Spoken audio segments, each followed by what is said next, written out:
Okay, I think it is recording. Let's start. Yeah. So last time we finished the proof of Riemann mapping theorem. Today we will start a new topic. Uh, so there are some interesting theorems. So what we do today, I think essentially we will do one theorem, but then when I started preparing, I noticed that it involves a lot of computations. So I'll skip some of the computations because on Beamer presenting too many computations is not a good idea. But we will see what the basic concept is, and you will have to read the textbook Rudin, and if you have questions, we can discuss in the next class. Okay, but before that, we will introduce some concepts, etc. So let me. I've already started sharing the screen. No, not yet. So let me start sharing the screen.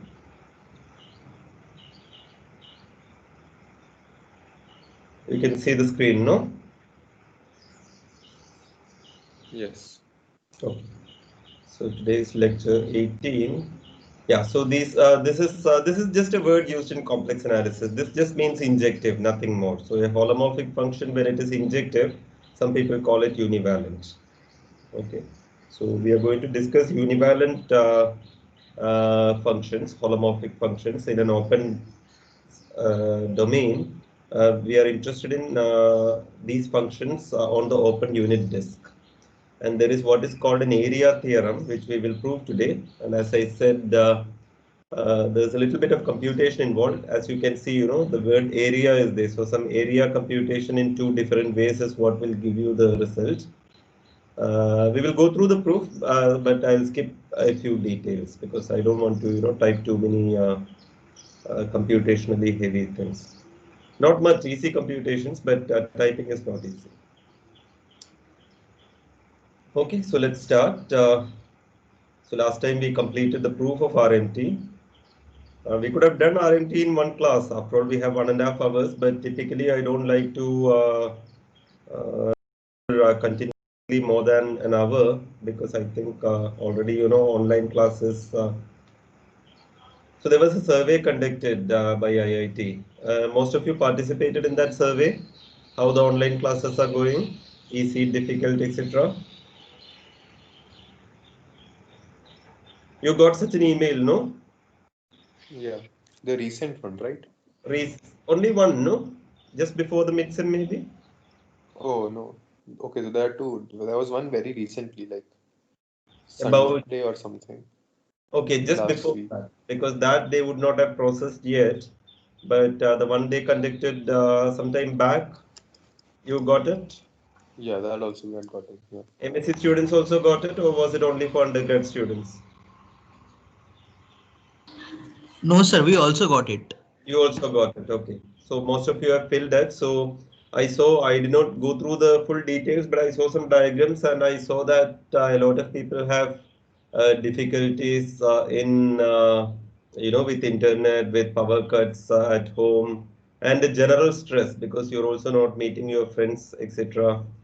So anyway, I mean, from starting itself, I am not lecturing for more than 1 hour. The next half an hour, we are only discussing things, and that too mostly in a lighter vein, I hope.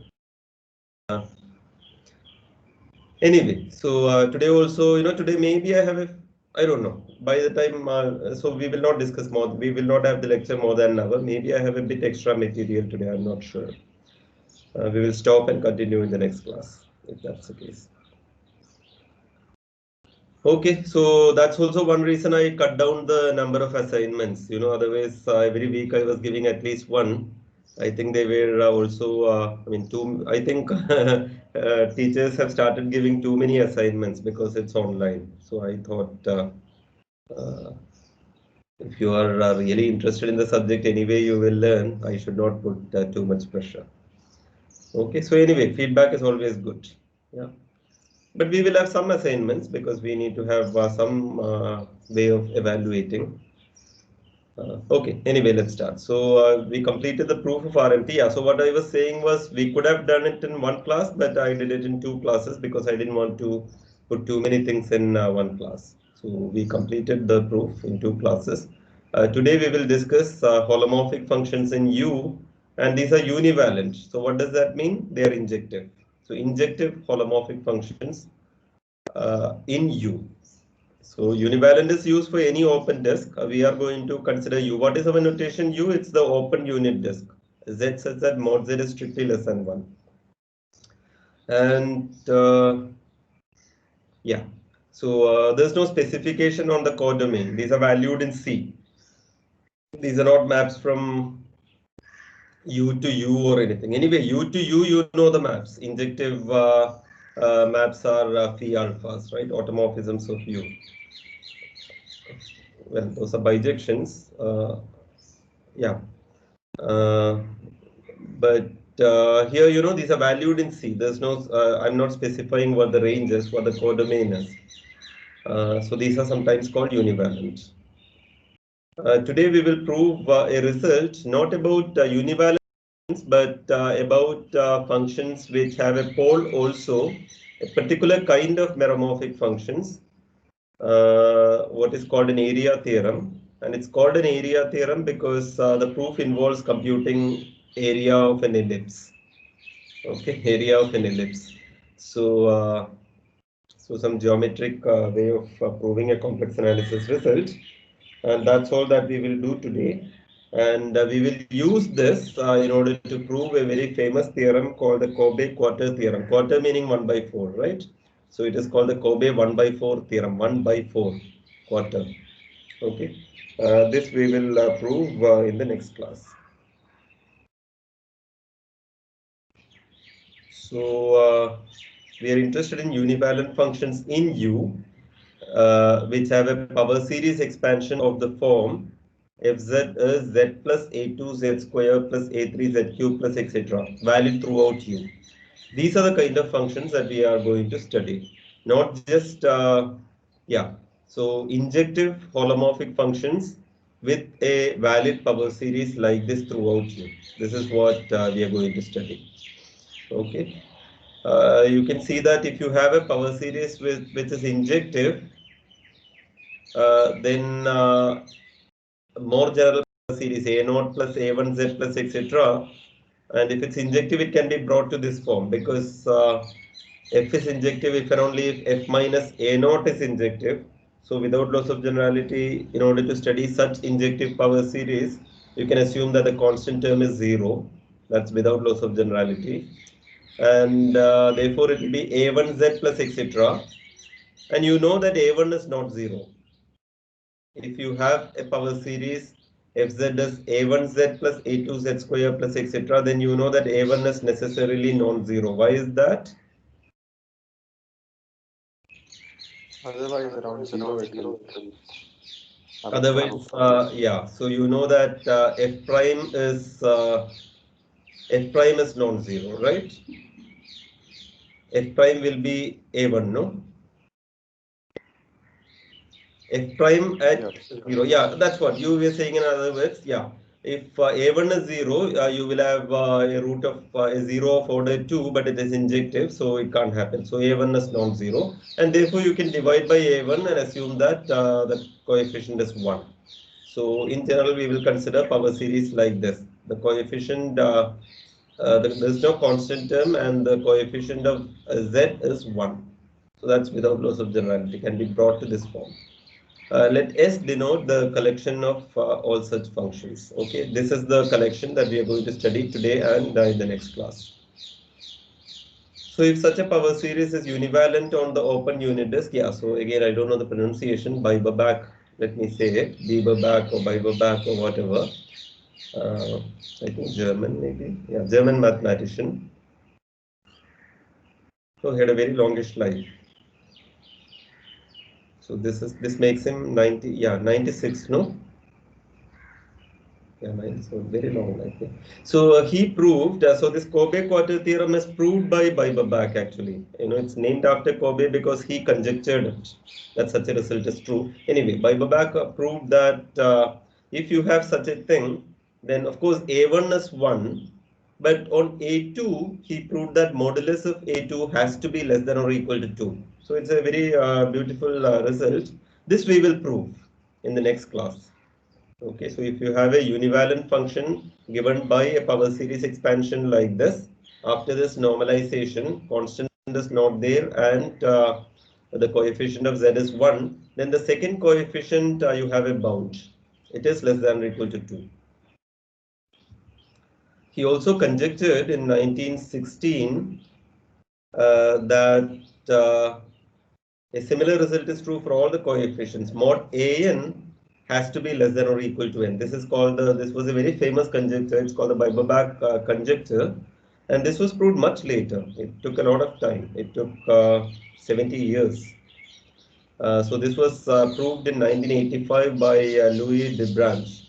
I think he's a mathematician at Purdue University, born in 1932. Okay, so this conjecture lasted. So I mean, some of the conjectures it's easy to state, and but these were it took a lot of time to prove such things. So here is a modern result that we are seeing in this course. We will not prove it, of course, we will not, but this we will prove. Okay, this is part of the Kobe-Quarter theorem, or maybe I shouldn't say like that, but Kobe conjectured this. Well, Kobe-Quarter theorem is not exactly this, but we will prove this and Kobe-Quarter theorem together from this area theorem that we are going to prove today. Okay, as an application of the area theorem, we will prove all these in the next class. So yesterday I was looking at the wiki page of Beiberbach, and he also has a very bad history. He was also, a very, like I mentioned about Nevanlinna, had a very bad political history, but this is much worse. Beiberbach was much worse. Anyway, let me not get into that. If you're interested, look at the wiki page. There's one full paragraph called Beiberbach's Nazi activities. So I saw that one of the things that he was doing was, people who differed with him politically, he was trying to get them fired from their jobs, other mathematicians. So many other mathematicians suffered because of him. As a corollary to mod A2 less than or equal to 2, where I've said this like this, univalent, we will prove. So this is what is called the Kobe-Quarter theorem. Quarter because the quarter is coming here, 1/4 is coming here. So what does this say? If you have such a function, then the image of the unit disk, right? So f is valued in C, image can be something, but you know something about the image. So it's a beautiful theorem. The image contains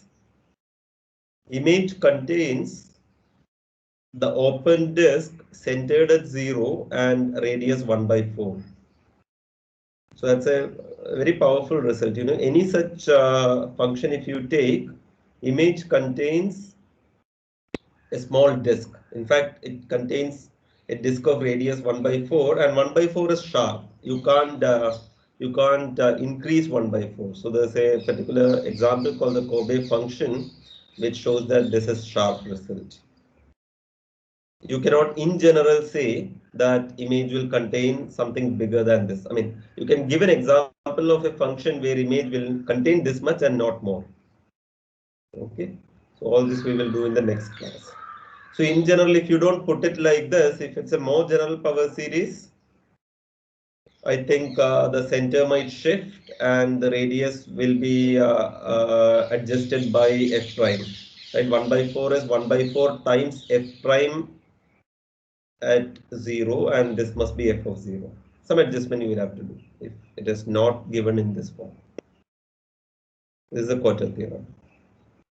So you can already see, the beauty of complex analysis, why these kind of results should be there, right? I mean, nothing much is given. It's only in this form and it's injective, and from that you are concluding, you can say something very strong about the image of a very general function like this, that it has to contain a small disk. This is called the Kobe-Quarter theorem. We'll prove this in the next class. So let's come back to the area theorem. Before that, we will prove another small observation, and then we will prove the area theorem, and that's today's class. So let f be in S. So what is S? S is univalent functions, meaning injective holomorphic functions from U, valued in C, of course, which have a power series expansion of the form z plus a2 z square plus etc. valid throughout U. This is the collection S. take S1 as a unit circle. So take alpha such that mod alpha is 1. Now, one elementary observation, you can take f of alpha z and multiply by f bar. This is clearly in S, right? Of course, it's injective. And it is injective. And what will be the power series expansion? This will be alpha z plus a2 alpha square z square plus etc. And then you are multiplying by alpha bar. So the constant term will be alpha bar, which is 1 because alpha is in S1. So this is clearly in S. And we are going to claim that if you have such an F, then there is a G in S such that G square, G of Z whole square is F of Z square. Such a G can always be found in S. So you can take, so if there is an F like this, then there is a G such whose square is F of Z square. So let's prove this first. For Z, all Z in U. So for this, we first write f of z as z times phi of z. That you can write, right? Because f of z is a power series starting with z. So z can be common. So phi of z will be a power series with non-zero constant term. And what is phi of 0? Phi of 0 will be 1. Phi of 0 is 1. Okay, so phi is in h of u. Phi of 0 is 1. And phi has no 0 in u. Why is that? Phi doesn't vanish on u. Phi doesn't vanish at any point in U. Phi is non-vanishing throughout U. Why is that? Because then f is already 0 at 0. Yeah. If phi vanished somewhere else, then f would be 0 there as well. Yeah. That's not possible because F is Because injective. f is 1, 1. F is 1, 1.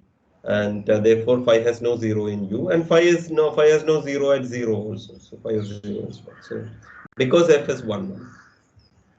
Therefore, phi has no 0. For phi is non-vanishing throughout U and U is simply connected.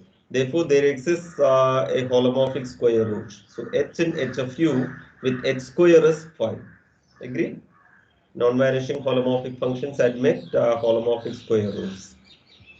And so what are the possibilities of h of 0? H of 0 is 1 or minus 1. So by multiplying by minus 1 if necessary, you can assume that h of 0 is 1. Right? There will be two square roots. One of them h of 0 is 1. So let's assume that h of 0 is 1.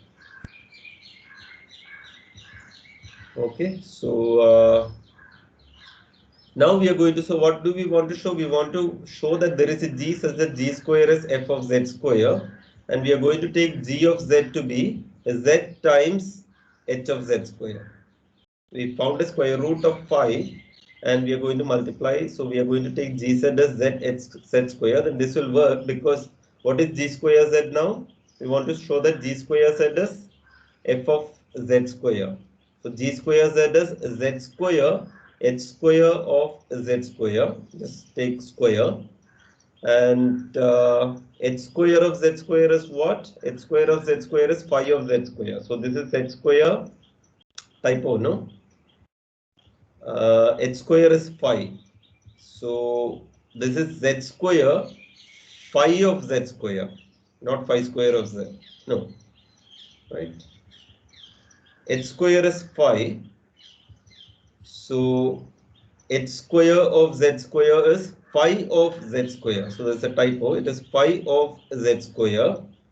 So you're getting z square. Is there a mistake? So fz is z phi z. So f of z square is z square phi of z square, right? F of z square is z square times phi of z square. So this is z square times phi of z square, which is f of z square. Okay, this is a mistake. This is a typo. This is phi of z square, and therefore that is f of z square. So g of 0 is what? G of 0 is 0 because g square of 0 is f of 0 and f of 0 is 0. So g of 0 is 0. And what is g prime 0? G prime 0 is 1. So that also follows because yeah, that also follows from this, right? So you know that if you take derivative, you know that 2gz times g prime z is f prime z squared times 2z.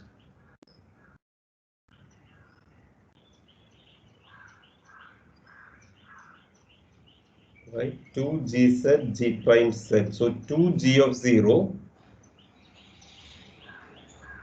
g prime 0 is f prime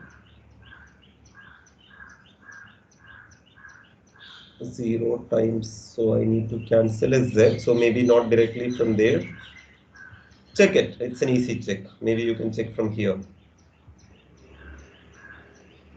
I mean, if nothing else, you can just write down the power series and check that. That's easy, so I leave it. G prime 0 is 1, and that's not enough. You have to show that G is injective, right? You want to show that G belongs to S.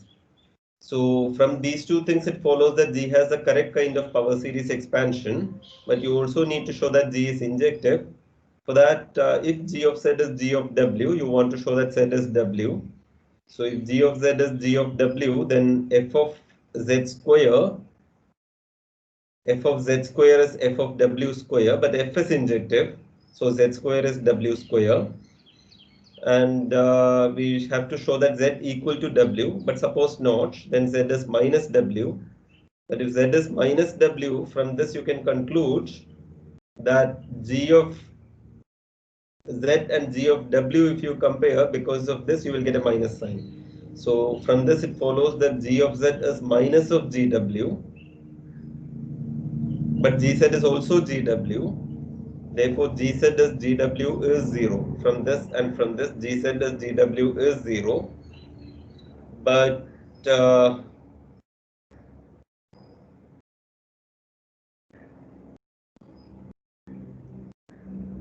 but this shows what?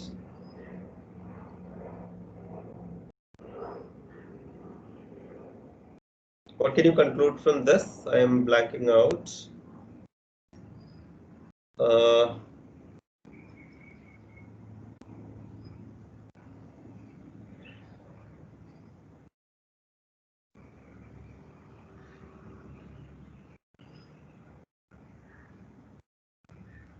I think if we square it, we'll get that f of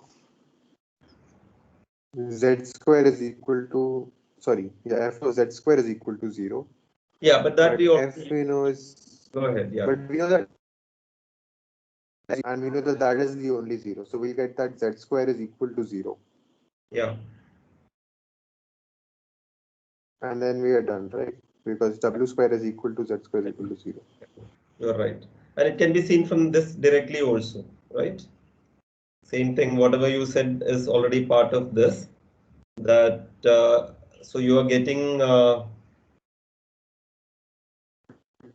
Here we don't know that g is injective to begin with, right? You can't see that from that. So once again, your argument is if gz is 0, then g square z is 0. So f of z square is 0. Similarly, f of w square is 0. And you know that the f is injective, so only 0 of only place at which f is 0 is 0. So you conclude that z square and w square are 0. So z is 0, w is 0. In particular, z equal to w. Okay. So the same information we have used, I mean, the argument given here is g has no 0 in u minus 0. Same argument, right? Because again from this, because f is injected. So f of 0 is 0 and f has no 0 outside 0. So g has no 0 outside 0. Therefore, that forces z equal to w equal to 0. So in particular, z equal to w, which is what you wanted to show that g is injected. Okay, so that proves that. So if you have a function in S, in script S, then you can find a function g such that g square of z is f of z square. Okay, let's take the area theorem. So In this, the previous part, I have yeah, a doubt yeah, that this g which we have gotten, we know that g of 0 is 0 and g prime 0 is 1. yeah. So we know that around 0 it has the want. But how do we know that that power series converges everywhere on U? Okay, so Oh, okay, never mind. Okay, because it is holomorphic on all of you, so it will converge on the largest. Yeah, it is holomorphic Yeah. on all. Yeah, because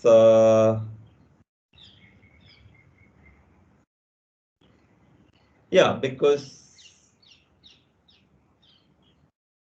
here, right, H is holomorphic on all of you. We are taking a holomorphic square root. H is holomorphic on all of you, and what is the relation? So H square is 5, and that's how G is coming, right? So yeah, G is coming via H. So G is holomorphic on all of you, and you have this power series expansion.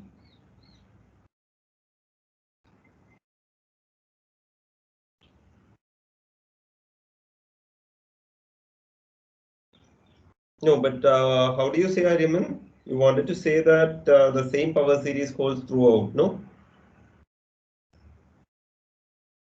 Yes, so if we have a power series centered at one point, Yeah, then we know that it will converge on at least the largest disk contained in the domain. correct. Yeah. So you have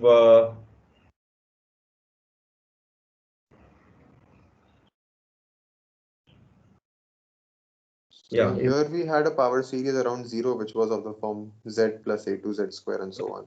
that follows from this, Yeah, and you know that G is holomorphic throughout U, and therefore that power series expansion will be valid throughout, right? yeah, yeah.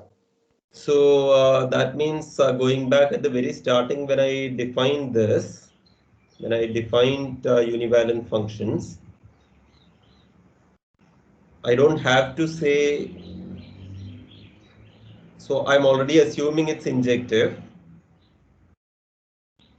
Okay, so I will still say whichever power series expansion of the form because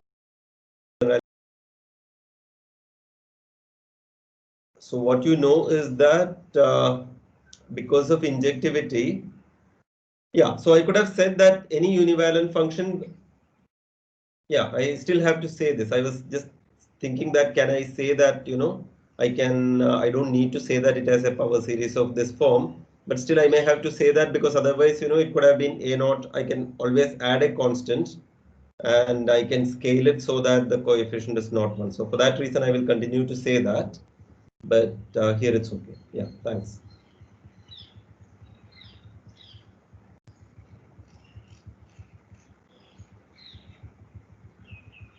Okay, good. So, so G has a power series expansion like that. So G belongs to S, and we showed that G is injective also. So G belongs to S. Yeah. Okay. So this is the main thing that we want to do today. Area theorem, and the word area comes from the proof of this theorem because it involves computing areas in two ways. Not computing areas, but some inequality involving areas. So what is given to you is a function that is holomorphic on the punctured unit disk, punctured open unit disk.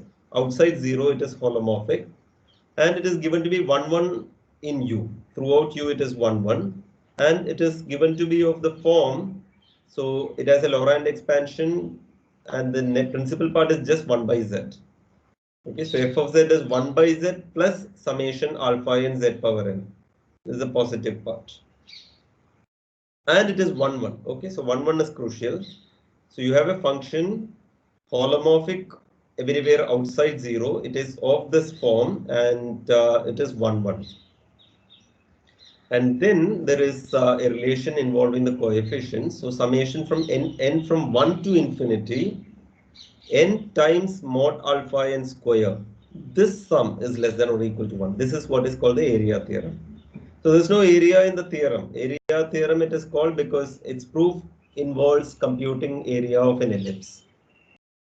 Okay, so we will see. So as I said, I will skip the details of this proof. I will just go through the conceptual ideas, skipping the details. So you will have to do a little bit extra work in order to finish the proof, which I am not going to do. Okay, please read Rudin. Rudin has all the details. Okay, is the statement clear? So if you have a function like this, 1 by z plus summation alpha n z power n, and if it is also If it is also injected, if it is 1, 1 in U, then summation n mod alpha n square and from 1 to infinity, this is less than or equal to 1. So let's see the proof. Okay. So we may assume that alpha naught is 0 because alpha naught is playing any role here. Right? There's no alpha naught coming here. So you may assume alpha naught is 0. And you may also assume that alpha 1 is real. That is because you can do some adjustment. You can take f of lambda z, lambda times f of lambda z.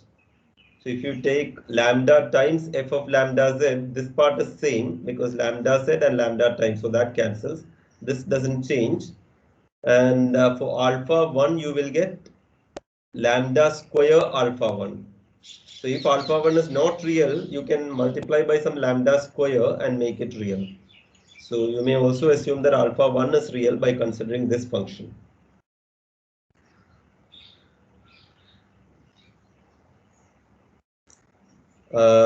With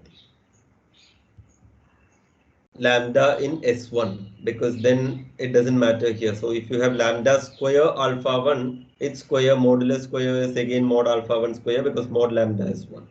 Okay, so these are two without loss of generality statements. So let's assume alpha 1 is real and alpha naught is 0. The proof involves a little bit of computation, which we will skip. As I said, you can refer to Rudin, which has all the details, and if there are questions, we can discuss in our next class because we have to go through Rudin, and in the break that we take at the end in our discussion session. Okay, let's just see the conceptual flow of arguments. Yeah. So first you are going to write f of z as 1 by z plus what are the next terms? Alpha naught is 0. Next term is alpha 1 z, and we have taken that alpha 1 is a real number, and the remaining part is alpha 2 z square plus alpha 3 z cube plus etc., where alpha is a complex numbers. That part you call phi. And now take something r e power I theta. Take a z which is r e power I theta, and there we are going to do a computation. Okay. So if z equal to r e power I theta, we want to write f as u plus iv. Okay, particular thing you want to take it as write the real part and imaginary part. So just think about it. So what is 1 by z? It is 1 by r e power minus I theta. So 1 by r cos theta minus I sin theta. Alpha 1 is a real number. So it will be alpha 1 r times cos theta plus I sin theta plus phi z. So phi z you think of as a real part of phi plus I times imaginary part of phi. So we can write down u and v, in terms of real part of phi and imaginary part of phi. So what will be u? U will be, so the real part. So 1 by r cos theta from here, and here it will be alpha 1 r cos theta. So u will be 1 by r plus alpha 1 r cos theta plus real part of phi, and this part I am calling u, a, capital A. This bracket I am calling capital A cos theta plus real part of phi. Similarly, what will be v? It will be 1 by r with a minus sin theta, right? 1 by z, 1 by r with a minus sin theta and alpha 1 r with a sin theta and imaginary part of phi. So v is 1 by r with a minus sin theta and alpha 1 r with a plus sin theta plus imaginary part of phi, and which I am calling, this bracket I am calling b. So minus b sin theta plus imaginary part of phi. Okay. Now you do u square by a square plus, so this is the ellipse that I was talking about. So u square by a square plus b square by b square will be what? U square it, and b square you square it. So you will get a square cos square theta plus b square sin square. You will get a square cos square theta there, b square sin square theta there, some other terms. If you divide u square by a square and b square by b square, you will get cos square theta plus sin square theta, which is 1, plus the other terms, whatever other terms you get. So this is the kind of things that I am skipping. So you have to write down the other terms for the next argument. Okay. But I'm skipping those details. I don't want to type too many computationally heavy things. So what are the other terms? For example, you can write down the other terms, right? So you are squaring this. So a square cos square theta already taken into account. Then you will get 2a cos theta times real part of phi plus real part of phi whole square. You are dividing by a square. So that much will be there. Similarly from here. So there will be 1, 2, 3, 4. 4 other terms here. Okay. And those other terms are important for the proof. I am skipping because I am skipping the details. And now you're going to conclude that this other terms for r small enough, you're going to come the way in which you have written the other terms, by analyzing that you're going to conclude that this other terms can be made less than eta times r cube for some eta positive and for small enough r. Okay, so this is a small analysis that I'm skipping, and this comes from the expression for the other terms. So there will be a 2 cos theta real part of phi by a, then something else, etc. So the one thing that you have to use for this argument is, what is phi of z? Phi of z is z square alpha 2 z square plus something plus something. So it has a 0 at 0 of order at least 2. If alpha 2 is 0, it is more than 2. If alpha 2 is non-zero, order is equal to 2. That you have to use. And then there is a 1 by r coming here. That's how so r square is coming from phi has a 0 of order 0. And there's an extra r coming because of this 1 by r. So that's how you're getting an r cube, and the other thing put together, you can take some eta positive. Okay, so I'm skipping this detail. But the point is, you have an ellipse. The ellipse in consideration as u square by a square plus b square by b square is equal to 1 plus eta r cube. That is the ellipse that we are considering. So call that ellipse ER, E subscript R. So what is E subscript R? U square by a square plus b square by b square equal to 1 plus eta r cube. Consider that ellipse. Okay. So what is the area of that ellipse? So this is the ellipse, and what is the area of this? Area of this is pi times a times b times this one, 1 plus eta r cube, and this is pi times this is a, this is b times this one, and this is less than or equal to pi by r square. So this is 1 by r square minus alpha 1 square r square, so it is something less than or equal to pi by r square times 1 plus eta r cube. So what have you done? You have got an ellipse. You're considering an ellipse whose area is less than or equal to this. Okay. Now you're going to connect this to the function f, capital F. So consider the following regions. So take an r between 0 and 1, and let ur be the disk with radius, the inside of the disk with radius r, mod z less than r, open disk with radius r, and CR is a circle with radius r, and VR is the remaining part in U. So mod Z is strictly between r and 1. Okay. Now look at the image of these sets under F. So F is 1 to 1. So what can you say about F of UR, F of CR, F of VR? Because F is 1 to 1, you can say that all these sets are disjoint. F of UR, right? UR, CR, VR are disjoint by definition. And the images are also disjoint because F is 1 to 1. Okay. Now we want to say that something is contained in that ellipse, etc. So how do you conclude that? What was the analysis here? The analysis that we have done here is, if you take Z equal to R e power I theta. So this is something on the circle CR, right? Mod Z equal to R. So if you take mod Z equal to R, our conclusion is,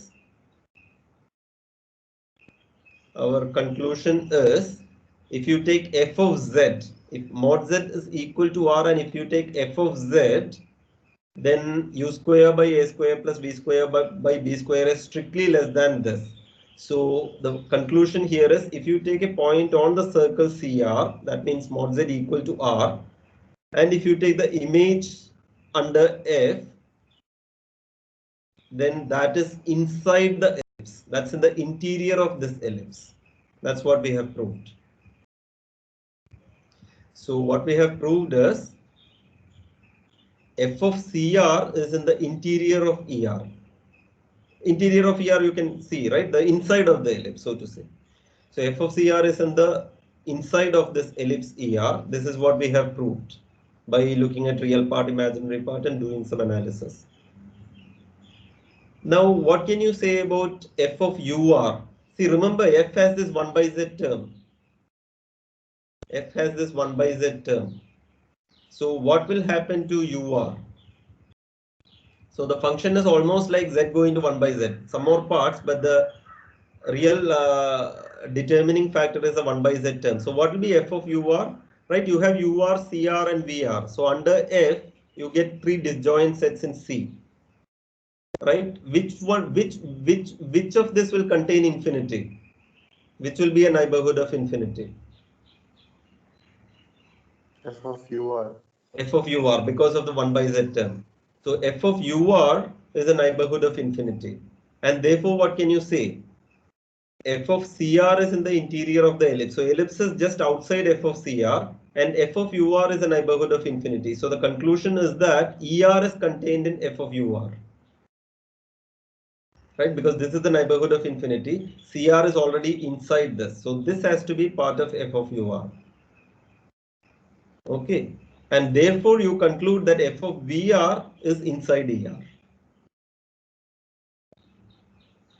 Because these three things are disjoint, so f of VR has to be, since ER is part of f of UR, f of VR has to be in the inside of ER. And this is the observation that you have to make. So once you make this observation that f of VR is in the interior of ER, what do you know about the area of ER? Area of ER is, you have got a bound. Area of ER, so you wanted to get rid of alpha 1, etc. So you got a bound like this. This is the area of ER, and f of VR is inside ER. Therefore, area of f of VR is less than or equal to, this is already a bound for area of ER. So f of VR is in the inside of ER. So area of f of VR is less than or equal to area of ER, which is less than or equal to this one. So you got this inequality. And the result is going to follow by this inequality, because now you will compute area of f of VR in another way. Okay, so you're going to compute area of f of VR differently, and that will give you the result. So here also I'll skip the details. So you will apply the change of variables formula from calculus, which is of this form. So if you have a measurable function and this is some measure, this is just calculus. I mean, we are on C, so you don't need to know general measure theory, usual Lebesgue measure, usual integration we are going to do. So the point is, if you have integral over Tx of f, then change of variable says that it's integral of x. T is a transformation from x to x. So f compose T, and there is a transfer factor which will come. So can you recall what is this? The notation is suggestive. What Jacobian. Jacobian, yeah. So what is the Jacobian? So T is a differentiable transformation, and you write down the Jacobian of that. And what is the Jacobian of that? Okay, so since I have put the determinant symbol here, so Jacobian, some people will say determinant of a certain matrix, some others may say actually that matrix. So in this notation, it is that matrix. It is, if you have the transformation xy going to uv, it is the matrix of partial derivatives, right?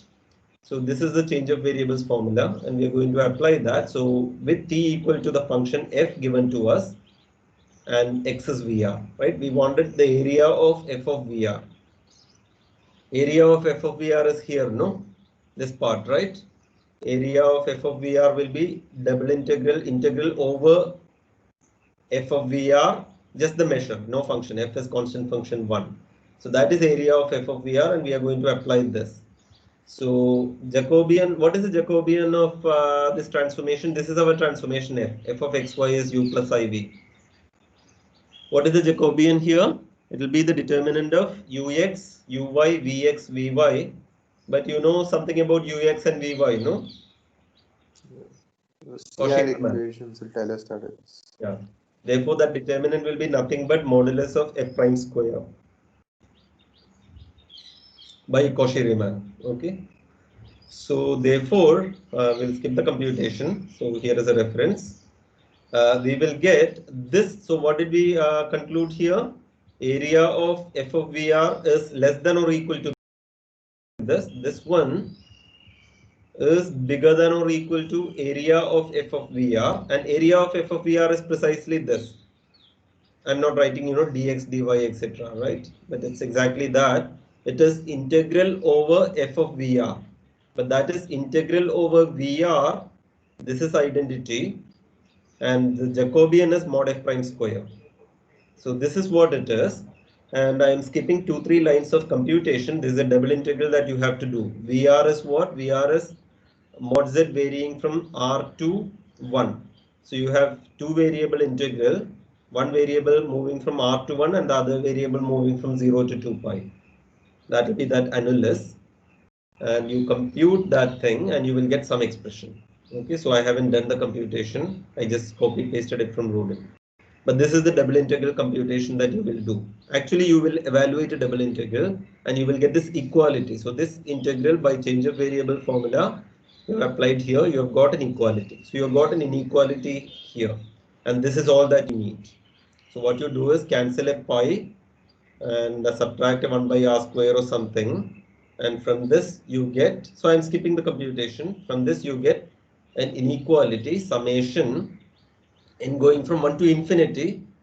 This much is less than or equal to 1 plus eta r, but in order to take some limit, you can take, right, all these are positive terms. So a partial sum is less than or equal to the whole sum because terms are all positive. So you get for every capital N natural number, you get this inequality. And this is true for all sufficiently small r because this inequality, which I have skipped, this is true for all sufficiently small r. So the inequality that we get is for all small r.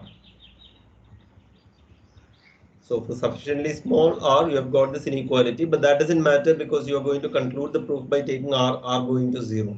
So if r goes to 0, you get summation n from 1 to n mod alpha n square is less than or equal to 1, and then 10 n to infinity. So you have got what you wanted. This is the result. This is the area theorem. So the proof is using area computation, area of an ellipse, and area using change of variables formula. That's the reason why it's called area theorem. Okay. And this we are going to make use of in order to conclude mod alpha 2 is less than or equal to 2. And as a corollary to that, we are going to conclude the Kobe-Quarter theorem. That if you have a univalent function with a power series like that, then then the image of the open unit disk contains the open unit disk centered at 0 with radius 1 by 4. That we will do in the next class. So in particular, as a corollary, note that in this particular case, mod alpha 1 is less than or equal to 1. And this is sharp. You can take an example like this. You can't better this. For example, you take f of z as 1 by z plus alpha z with mod better. No, if you take mod 1, you cannot better than that. So this is sharp.